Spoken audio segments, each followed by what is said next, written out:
थोड़े नारे, थोड़े गीत जी जी। और इसी कि हम कौन हैं, हम इस देश के सबसे सर्वश्रेष्ठ लोग हैं, ये देश हमारा है। मैं तो प्रचारक बनना चाहता था और मैं मुख्य शिक्षक रहा, कार्यवाह रहा, जिला कार्यालय प्रमुख रहा 1 साल तक। पहली कार सेवा में शामिल हुआ और मेरा ये मानना है कि संवाद के बिना कोई हल नहीं निकल सकता है। दिक्कत तो यहाँ है कि आप संख्या में 3% है और आप बैठे हुए हैं 60% संसाधनों पर, वो दिक्कत। पहली बात तो आरक्षण रोजगार देने की योजना नहीं, आरक्षण प्रतिनिधित्व तो पहले से है ही नहीं। आपका जुडिशरी में रिजर्वेशन है नहीं, आपका सेना में रिजर्वेशन है नहीं, खेलों में रिजर्वेशन है नहीं, आपका फिल्मों में रिजर्वेशन है नहीं। तो 96% जो जॉब अपॉर्चुनिटी है वो तो निजी क्षेत्र में। देश में पशु गिने जा रहे हैं, पक्षी गिने जा रहे हैं, पेड़ पौधे गिने जा रहे हैं, लेकिन एक बहुत बड़ी आबादी को आप गिनना भी नहीं चाहते इसमें। प्रतिनिधित्व में धर्म का खैरात दे रहे हैं क्या? लोगों का अपना हक है और वो मांग रहे हैं। और मेरा तो व्यक्तिगत मानना है कि एकल नेतृत्व किसी भी समाज का नहीं होना चाहिए। समाज में बहुत सारे संगठन होने चाहिए, बहुत सारे लोग होने चाहिए, कॉमन काज के लिए वो कभी कभी इकट्ठा भी आने चाहिए। अगर वो किसी भी एक भी मुद्दे पे इकट्ठा नहीं आते हैं तब तो जरूर वो समाज के लिए दुखदायी। इकट्ठा हो जाएंगे तो उसको कहना शुरू कर देंगे जातिवाद कर दिया। जो ज्ञान की राजनीति पर जिनका कब्जा है वो अपनी परिभाषाएं गढ़ लेते हैं और हर बार पीड़ित को दोषी बता देते हैं। तो मेरा ये मानना है कि ये दोषी को ही, पीड़ित को ही दोषी बनाने का जो एक तरीका है, इसको थोड़ा बदलना चाहिए। कोई किसी से मिटने वाला नहीं है, हम सब इसी देश में रहने वाले हैं, हमारे सुख दुख सब साझा है। कृपा करके इन लड़ाइयों को खत्म करें और हम वो ढूंढें कि हम कहाँ साझे मिलन बिंदु ढूंढ सकते हैं। नमस्कार, आदाब, मैं हूं दीपक दास और आप देख रहे हैं द संवाद।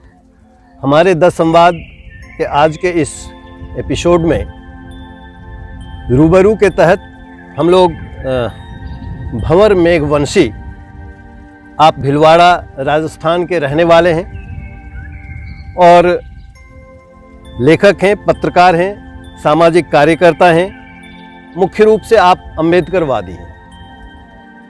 मैं अपने दर्शकों को ये बताऊं कि भंवर साहब 13 वर्ष की उम्र में आरएसएस के संपर्क में आए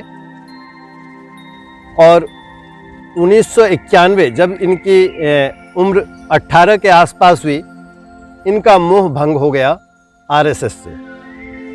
और मैं ये भी बताऊं कि इन्हें कई अवार्ड भी मिल चुका है, जिसमें सरोजनी नायडू अवार्ड है और इंटरनेशनल अम्बेडकर अवार्ड भी इनको मिला है।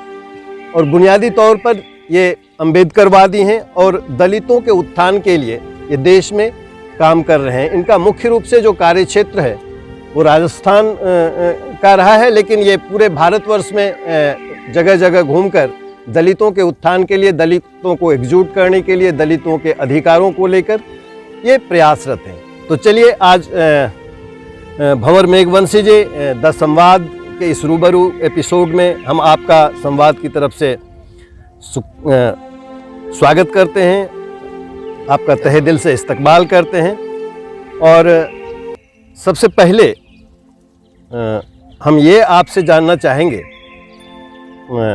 मैं अपने दर्शकों को ये भी बता दूं कि 2019 में इनकी एक किताब आई, मैं एक कार सेवक था।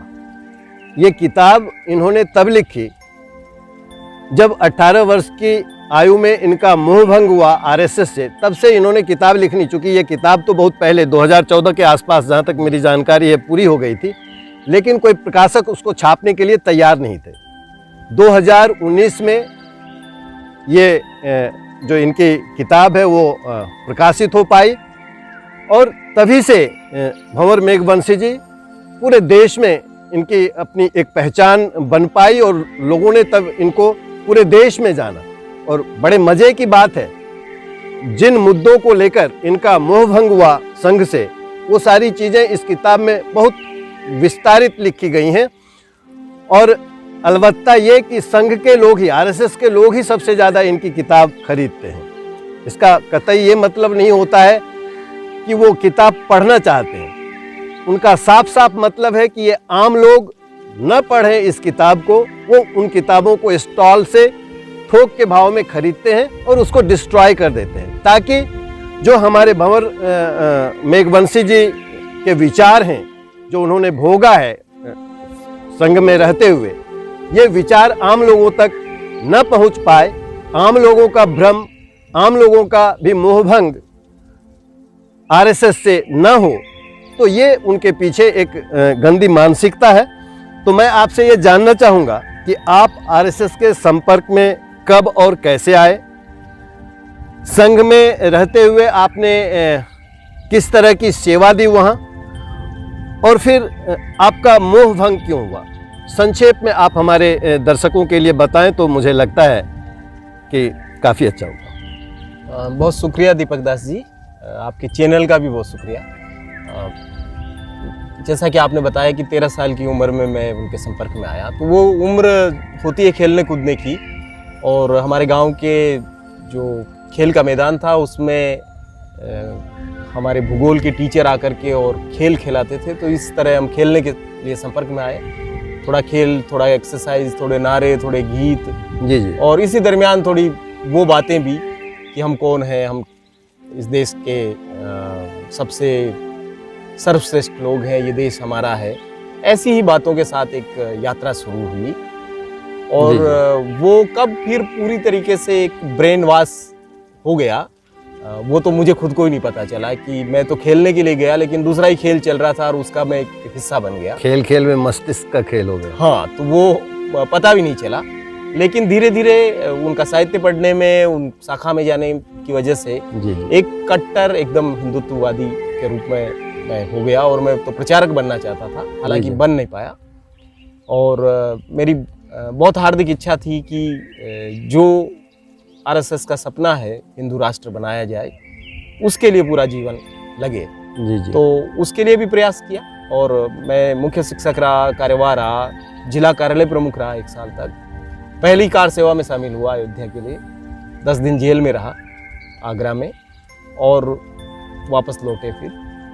लेकिन दूसरी कार सेवा होने से पहले, जब बाबरी मस्जिद गिराई गई 1992 में, उससे पहले 1991 में मंदिर सौंपो या गद्दी छोड़ो एक आंदोलन चलाया गया, और उसके तहत हमारे शहर में भी एक बड़ी रैली निकली, और उस रैली का पुलिस से टकराव हो गया। उसमें भीलवाड़ा में उसमें फायरिंग हो गया, और उस फायरिंग में 2 लोग मर गए। उन 2 लोगों का कोई ताल्लुक तो नहीं था, इस पूरे अभियान से भी नहीं था, आंदोलन से भी नहीं था, ना उनको बाबरी मस्जिद गिरानी थी, ना मंदिर बनाना था। जी जी। तो सामान्य इंसान थे, शहर में आए हुए थे, एक शहर में ही रहने वाला था, लेकिन संयोग से दोनों हिंदू थे। और जब पुलिस की गोली से मर गए तो उन दोनों को शहीद घोषित कर दिया गया।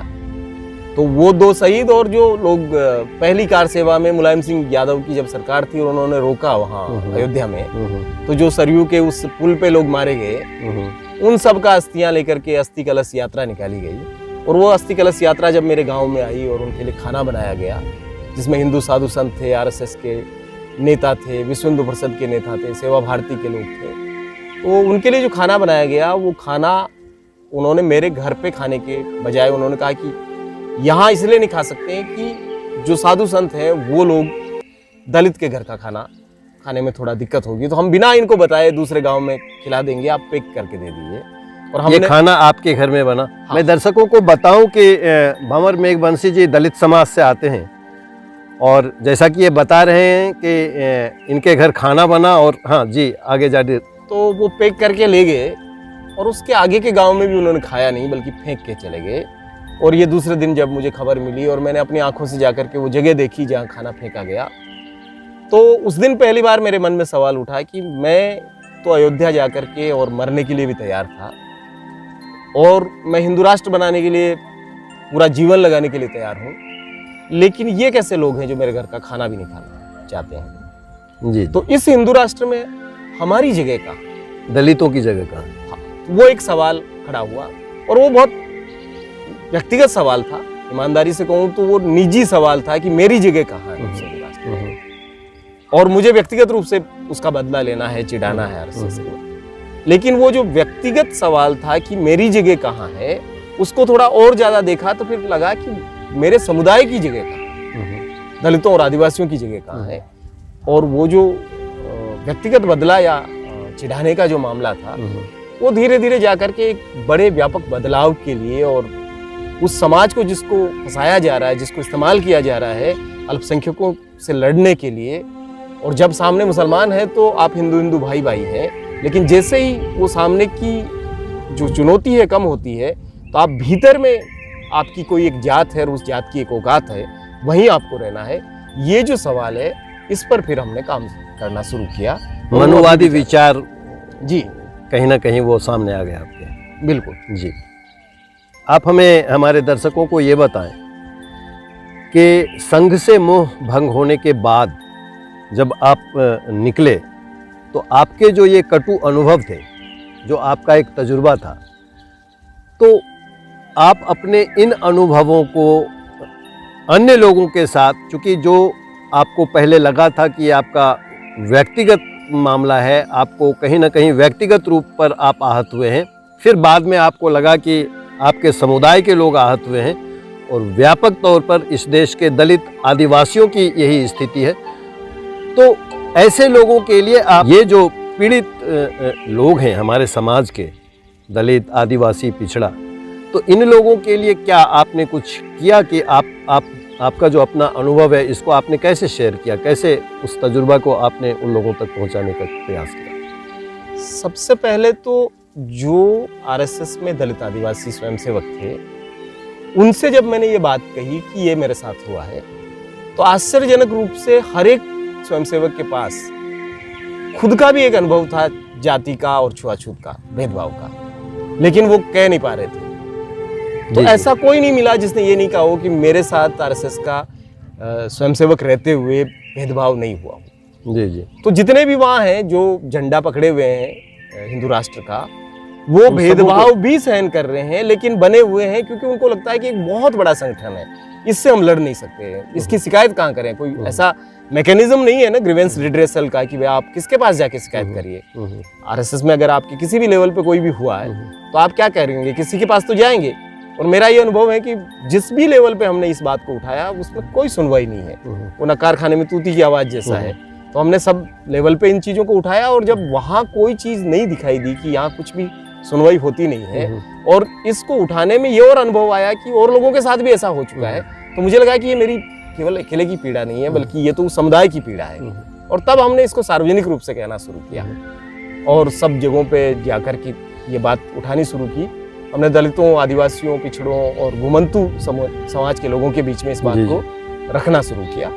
तो ये फिर एक अम्बेडकरवादी चेतना भी, उसी दरमियान अम्बेडकर को भी पढ़ा और वो चेतना भी जगाने का काम ये तब से शुरू हुआ, अभी भी जारी। जैसा कि हमारी जानकारी है कि आप विभिन्न समान विचारधारा वाले संगठनों, यहाँ तक कि विपरीत विचारधारा वाले संगठनों के साथ भी संवाद स्थापित कर एक रास्ता निकालने की चेष्टा कर रहे हैं। इस दिशा में आपकी क्या पहल है, आप कैसे इन चीज़ों को कर पा रहे हैं? मेरा ये मानना है कि आप समान विचार के लोगों के साथ तो बहुत सहज होते हैं बात करने में। जी जी। तो अगर मान लिया हम सब लोग सेकुलरिज्म को मानते हैं, और आप भी और मैं भी, और मैं आपको सेकुलरिज्म का पाठ पढ़ाऊं और आप मुझे पढ़ाएं, तो इसका तो कोई औचित्य नहीं है। औचित्य भले ही हो सकता है, लेकिन इसका कोई अर्थ नहीं निकलेगा। इसका क्या चीज निकलने वाली है? फिर लगा कि हम तो सभी कन्विंस्ड हैं और हम एक लाइक माइंडेड लोग हैं, तो हम अपनी एनर्जी को वहां क्यों लगा रहे हैं जहां ऑलरेडी एक ही तरह की समझ के लोग हैं, और हम तो मानते ही हैं इन सब चीजों को। तो क्या उन लोगों से बात हो सकती है जो हम जैसे नहीं हैं, जो हम जैसा नहीं सोचते, हम जैसा कपड़ा नहीं पहनते, जो हम जैसे आस्था नहीं रखते हैं, या जो हमसे विपरीत हैं, या जिसको यूं कह लीजिए कि जो हमारे विरोध में भी हैं कई मामलों में। तो फिर इस विचार के साथ हमने एक डायलॉग की प्रक्रिया शुरू की, एक लोकतांत्रिक संवाद की प्रक्रिया शुरू की। और मुझे लगता है कि कोई भी लोकतंत्र में असहमतियों के साथ भी आपकी बात होनी चाहिए। अगर आप असहमत आवाजों के साथ कोई संवाद कायम नहीं कर सकते हैं, तो फिर ये लोकतंत्र जो है ये बहुत ऊपरी सा लोकतंत्र जैसा होता है। तो हमने ये शुरुआत करी विभिन्न प्रकार के लोगों के बीच में, जो अलग अलग तरह की विचार रखते हैं। मैं विभिन्न यूनिवर्सिटी में जाना शुरू किया मैंने, और ऐसी कई यूनिवर्सिटीज़ में मैं गया जहाँ पर बिल्कुल एंटी रिजर्वेशन पूरा क्राउड था, और हमने उनके बीच में भी बात किया, और हमें बहुत अच्छा उससे एक रेस्पॉन्स भी मिला। इनफैक्ट एक जगह पे मैं बॉम्बे में एक जगह एक लॉ कॉलेज में था, वहाँ का पूरा जो प्रशासन था उन्होंने तो कहा कि हम पहले ही आपसे माफ़ी मांग लेते हैं क्योंकि हमारे बच्चे जो हैं बिल्कुल आपको टिकने नहीं देंगे और आपके खिलाफ पूरा बात करेंगे। और 5-7 बच्चों के बीच में एक फैकल्टी के सदस्य को उन्होंने बिठाया। मैंने कहा उससे कोई दिक्कत नहीं है। और जब हमने बात शुरू की तो मैंने यही बात शुरू की कि हम 2 देशों की सेनाएं नहीं हैं कि हम दुश्मन देश हैं और मैं आपको परास्त करने आया हूँ या आप मुझे परास्त कर देंगे। हम थोड़ी बात करना चाहते हैं। और मैं आज आपको कुछ कहने नहीं आया हूँ, मैं समझने आया हूँ कि मैं जो रिजर्वेशन का पक्षधर व्यक्ति हूँ, जो रिजर्वेशन के खिलाफ हैं, उन मुखालिफ लोगों के विचार क्या है, उनके तर्क क्या है, मैं आपकी बात सुनने के लिए आया हूँ। लेकिन मैं आपकी बात सुनूं उससे पहले जरूरी है कि मैं अपना पक्ष भी आपके सामने रख दूं। और जब मैंने अपना पक्ष रखा तो उसके बाद वहाँ काफी कुछ बदला हुआ था। फिर उनके भी सवाल आए, फिर हमने उन सवालों पर भी बातचीत की। लेकिन उसके बाद कई स्टूडेंट वहाँ के जो बाद में निकले और वो विभिन्न जगहों पर एडवोकेट वगैरह बने, वो अब भी मेरे संपर्क में रहते हैं। और उनका ये कहना था कि उस दिन से पहले हमने कभी भी ऐसा नहीं सोचा था। हम आरक्षण का नाम आते ही हमको लगता था कि हमें अपने दुश्मनों को एक तरीके से खत्म कर देना है। तो ऐसा ही हमने विभिन्न जातियों के साथ भी किया, अलग आस्थाओं के लोगों के साथ भी किया। और हमें तो अच्छे नतीजे मिले इसके। और मेरा ये मानना है कि संवाद के बिना कोई हल नहीं निकल सकता है। आप हथियार से क्या हल निकालेंगे, क्योंकि इतना उग्रता फैल गई है ऑलरेडी। तो अगर हम दंगे कर लें, हम लड़ लें, एक जाति कोई एक पक्ष जीतेगा और एक पक्ष हार जाएगा। हाँ, लेकिन वो जो हार जाएगा वो भी कभी सहमत नहीं होगा। वो मन में तो रखेगा कि किसी दिन मैं मजबूत हो जाऊं तो मैं फिर इनको हरा दूं। और बिल्कुल ये सारी प्रतिस्पर्धा। तो मेरा ये मानना है कि ये जो वाद प्रतिवाद विवाद जो है ये किसी दिन संवाद में बदले तो हमारा जो डेमोक्रेसी है वो थोड़ा डीपन हो सकता है, ये थोड़ा मजबूत हो सकता है। इसके अलावा कोई चारा नहीं है, क्योंकि मसला जो है वो हल नहीं हो सकता है। हल तो हल की दिशा में हमें जाना पड़ेगा। चूँकि हम लोग आरक्षण की बात कर रहे हैं तो वर्तमान सरकार ने अभी सवर्णों के लिए भी 10% का आरक्षण लागू कर दिया है। तो क्या आप ऐसा समझते हैं कि वो लोग एक वर्ग इस देश में जो आरक्षण का विरोध कर रहा था सवर्ण जाति का, 10% आरक्षण देने के बाद ये जो विरोध वाली बात थी ये समाप्त हो जाएगी? नहीं, मुझे लगता है कि उनको तो विरोध करना है किसी न किसी बात को लेकर। तो ये एक बहुत महीन चालाकी सरकार ने की है और मैं इसको ब्राह्मणवाद की विजय के रूप में लेता हूँ कि वो कई सालों से कोशिश कर रहे थे और ये मांग कर रहे थे कि आरक्षण का जो आधार है वो सामाजिक आधार नहीं होकर के आर्थिक आधार हो जाना चाहिए। और ये जो कमजोर वर्गों को, कमजोर सवर्णों को आर्थिक आधार पर आरक्षण दिया गया है, ये एक तरीके से शिफ्टिंग है कि जो सामाजिक आधार है उसको आर्थिक आधार की तरफ ले जाने का। तो ये धीरे धीरे ऐसा होगा कि रिजर्वेशन को खत्म करने का एक बड़ा आधार बनेगा। 2-5 साल बाद में ये जो क्रीमी वाली जो अवधारणा है 8 लाख वाली, जो कि ओबीसी में तो है ही, ये अनुसूचित जाति और जनजाति में भी जाएगी। और अंततः आरक्षण जो है वो आर्थिक आधार पे जाएगा। आर्थिक आधार पे जाएगा मतलब वो रोजगार की गारंटी का एक स्कीम हो जाएगा और अंत में उसका कोई महत्व जो है वो बचने वाला नहीं है। तो मेरा ये मानना है ये तो काफी एक नुकसानदायक स्थिति हो गई है। लेकिन इससे थोड़े दिनों के लिए जो लोग जरूर चुप हुए, जो मेरिटोक्रेसी की बात करते हैं, जो योग्यता की बात करते हैं, वो योग्यता तंत्र वाले लोग थोड़ा चुप हैं अभी, क्योंकि अभी तो आरक्षण सबको मिल गया। तो आप किसको कहेंगे कि आरक्षित लोग हैं, ये ऐसे ही चले आते हैं? तो आपको भी मिल रहा है, इनको भी मिल रहा है, उनको भी मिल रहा है, तो सबको मिल रहा है। हालांकि हम तो इसके भी पक्षधर हैं कि जिसकी जितनी संख्या भारी उसकी उतनी हिस्सेदारी। जो जितनी तादाद में है, वो हिंदू है, मुसलमान है, सवर्ण है, अवर्ण है, जो कुछ भी है, आप उनको उनकी हिस्सेदारी दीजिए। इस देश के संसाधन में, इस देश की संपत्ति में, इस देश में जो अवसर है, उन सब में समानता दीजिए। हमें कोई दिक्कत नहीं है। दिक्कत तो यहाँ है कि आप संख्या में 3% है और आप बैठे हुए हैं 60% संसाधनों पर, वो दिक्कत है। यहाँ एक सवाल आता है कि वर्तमान सरकार जो हमारे देश के संसाधन हैं, उन तमाम संसाधनों को निजी हाथों में बेचे जा रहा है। अब जब सरकार के पास कोई संसाधन ही नहीं होंगे, देश में कोई रोजगार ही नहीं होगा सरकार के हाथ में, तो इन आरक्षण का क्या फायदा होगा आम लोगों को? क्या लगता है कि एक दिन ये आरक्षण बेमानी नहीं हो जाने वाला है? आज भी करोड़ों की संख्या में देश में लोग बेरोजगार हैं, सरकार के यहाँ कोई नौकरियाँ नहीं है, पढ़ लिख कर बच्चे सड़कों पर फिर रहे हैं, कोई रोजगार नहीं है, तो ये आरक्षण दे देने से क्या आपको लगता है कि उनका कोई भला होने वाला है? इसको लेकर दो तरह के विचार में रखता हूँ। पहली बात तो आरक्षण रोजगार देने की योजना नहीं, जी। आरक्षण प्रतिनिधित्व का सवाल है कि विभिन्न समुदाय जो इस देश में रहते हैं उन समुदायों को आप हिस्सेदारी और भागीदारी देते हैं कि नहीं देते हैं देश के निर्माण में, तो वो प्रतिनिधित्व है। आप 100% आरक्षण दे दीजिए तब भी रोजगार का जो सवाल है, बेरोजगारी का जो सवाल है वो हल होने वाला नहीं है। लेकिन ये सरकार तो जो प्रतिनिधित्व है उसको भी कई चोर दरवाजों से लूट रही है कि आप कॉन्ट्रैक्ट बेस पर लोगों को ले रहे हैं, संविदा पर आप जो जितने भी सरकारी उपक्रम हैं उनको निजी हाथों में दे रहे हैं। जो लाभदायक इंस्टीट्यूशंस है, रेलवे हो चाहे एविएशन हो या सब चीजें हो, और कुछ जगहों पर तो पहले से है ही नहीं। आपका जुडिशरी में रिजर्वेशन है नहीं, आपका सेना में रिजर्वेशन है नहीं, खेलों में रिजर्वेशन है नहीं, आपका फिल्मों में रिजर्वेशन है नहीं, है कहाँ रिजर्वेशन। और आप अगर जॉब के उस चार्ट को देखिए तो 96% जो जॉब अपॉर्चुनिटी है जी। वो तो निजी क्षेत्र में है।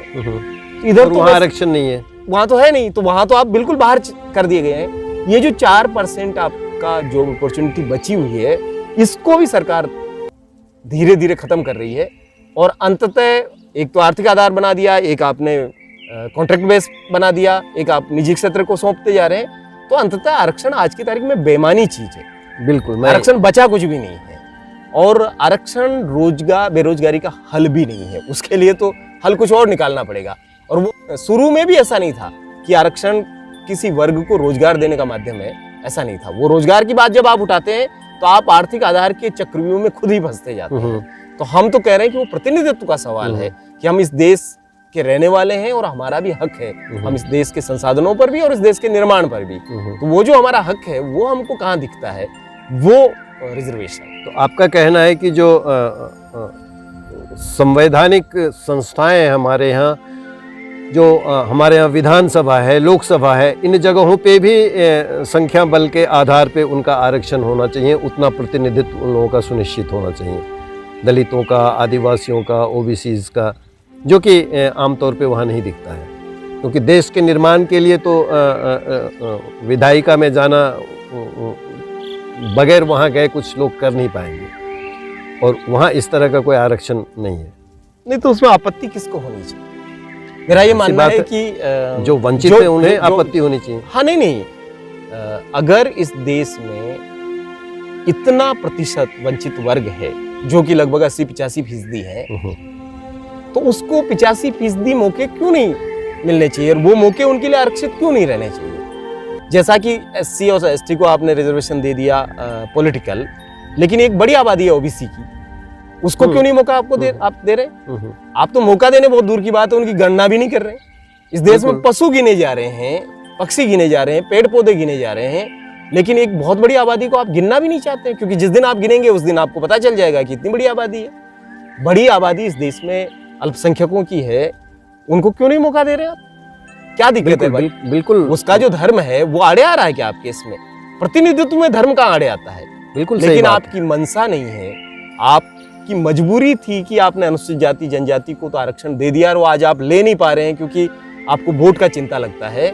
लेकिन जिनको देने का आपका एक जो जिम्मेदारी है वो आप नहीं दे पा रहे हैं। 33% महिला, 50% महिलाएं 33% रिजर्वेशन मांग रही है, उसमें वो भी नहीं दे रहे हैं। वो नहीं दे रहे हैं आप।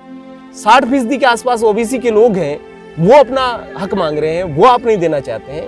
तो और आप होते कौन हैं देने वाले? आप खैरात दे रहे हैं क्या? लोगों का अपना हक है और वो मांग रहे हैं, उसको क्यों नहीं देना चाहते हैं?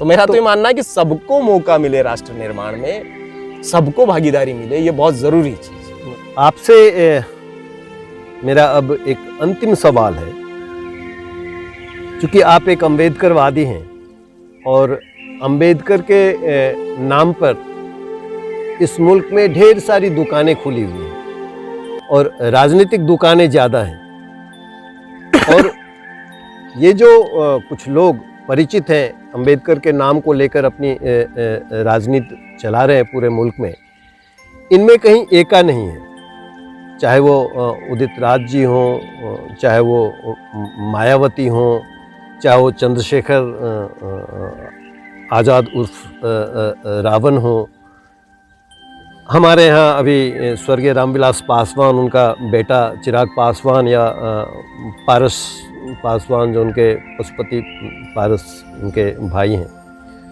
इनमें कहीं भी कोई तारतम्य नहीं दिखता, कहीं कोई एकजुटता नहीं दिखती।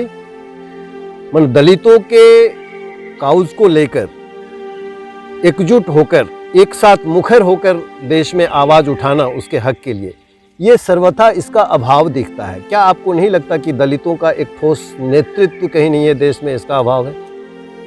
मैं इसको इस तरीके से नहीं देखता। पहली बात तो मुझे इस चीज़ पे आपत्ति लगती है कि आप कहें कि अंबेडकर के नाम पे दुकानें चल रही है।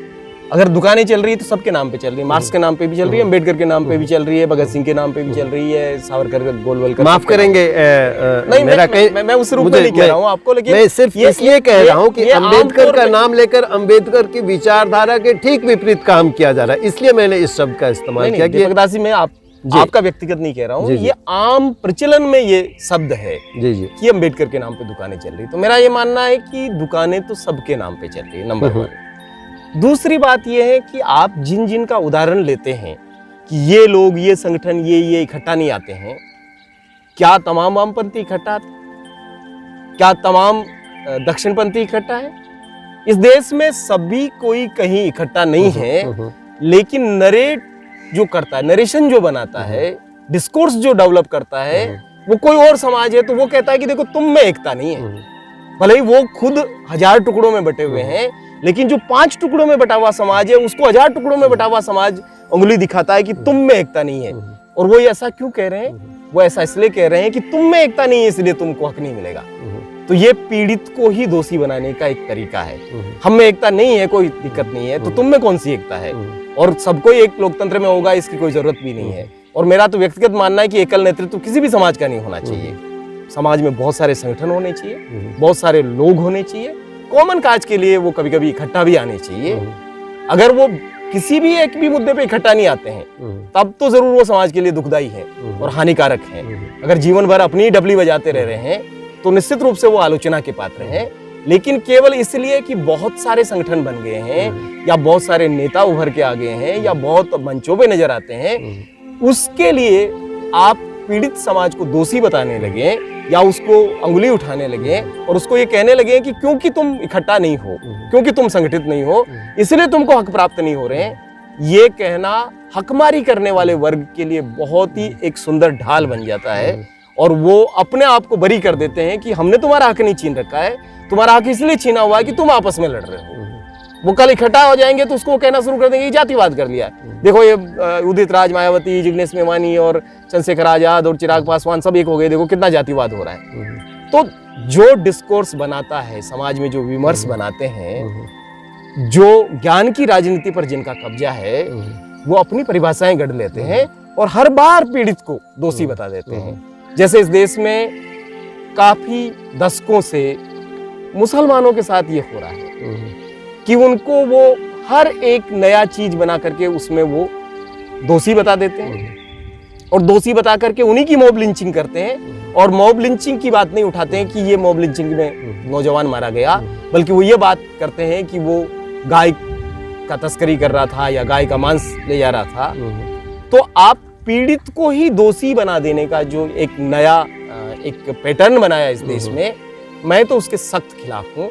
और मेरा ये मानना है कि सारे ही दलित या कोई भी समाज इकट्ठा कभी भी नहीं आता है। मौकों पर, विचारों पर, किन्हीं मुद्दों पर लोग इकट्ठा आते हैं, और इकट्ठा आए भी हैं। 2 अप्रैल को पूरा देश इकट्ठा था एट्रोसिटी एक्ट को बचाने के लिए। 14 अप्रैल पर बहुत सारे लोग हम इकट्ठा होते हैं, और मैं व्यक्तिगत जिंदगी में तो सभी लोगों के साथ बैठा हूँ। मैं पासवान जी के साथ भी कई मौकों पर, कांसीराम जी के साथ भी, मायावती जी के साथ भी, जिग्नेश भाई के साथ भी, चंद्रशेखर के साथ भी, चिराग जी के साथ मेरा कोई मुलाकात नहीं हुआ, पर उनके पिताजी के साथ कई मौकों पर मुलाकात रही है। उदित राज जी के साथ भी बैठे हैं, तो हम तो बैठते हैं इन सारी चीज़ों को लेकर के। तो मेरा ये मानना है कि ये दोषी को ही, पीड़ित को ही दोषी बनाने का जो एक तरीका है, इसको थोड़ा बदलना चाहिए। हमारे आज के इस रूबरू के आखिरी पायदान पर मैं आपसे ये जानना चाहूँगा कि वो बातें जो अब तक हम लोगों ने आपस में नहीं की और जो बातें आप जो पैगाम आप लोगों तक देना चाहते हैं, ऐसा अगर कुछ है तो मैं चाहूँगा कि ज़रूर आप बताएं। मैं पैगाम देने जितना अपने आप को नहीं पाता, लेकिन मैं अपील करना चाहता हूँ कि